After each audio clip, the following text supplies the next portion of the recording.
ನಮಸ್ಕಾರ, ನಾನು ಗುರುಪ್ರಸಾದ್ ತುಮ್ಸೋಗೆ. ನಿನ್ನೆ ಹುಣಸೂರು ಬಳಿ ಬೋನ್ನಲ್ಲಿ ಸೆರೆಯಾದ ಹುಲಿ ತುಂಬ ಗರ್ಜನೆ ಮಾಡ್ತಾ ಇತ್ತು.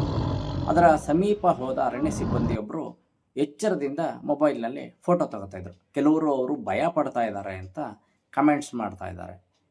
ಭಯ ಪಡೋದರಲ್ಲಿ ಅರ್ಥ ಇದೆ, ಯಾಕಂದರೆ ಅದು ಹುಲಿ, ಅದು ಬೋನ್ನಲ್ಲೇ ಇರಲಿ. ಒಂದು ವೇಳೆ ಏನಾದ್ರು ಬೋನ್ನಿಂದ ಆಚೆ ಬಂದರೆ ಪರಿಣಾಮ ಬೇರೆ ಥರ ಇರ್ತದೆ ಅನ್ನೋ ಕಾರಣಕ್ಕೋಸ್ಕರ ಅವರು ಎಚ್ಚರ ವಹಿಸಿದ್ದರಲ್ಲಿ ತಪ್ಪೇನಿಲ್ಲ.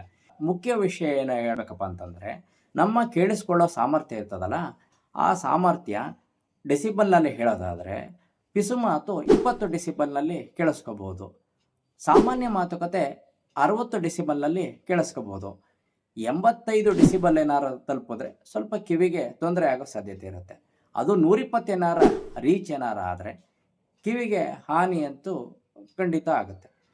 ಹುಲಿಯ ಗರ್ಜನೆಯ ಡೆಸಿಬಲ್ ಎಷ್ಟಿರುತ್ತಪ್ಪ ಅಂದರೆ 110ರಿಂದ 114 ಇರುತ್ತೆ. ಅದು ಏನಾದರೂ ಬೋನ್ನಲ್ಲಿ ಸೆರೆಯಾದಂಥ ಹುಲಿಯ ಗರ್ಜನೆ 114ಕ್ಕಿಂತ ಜಾಸ್ತಿ ಇರುತ್ತೆ.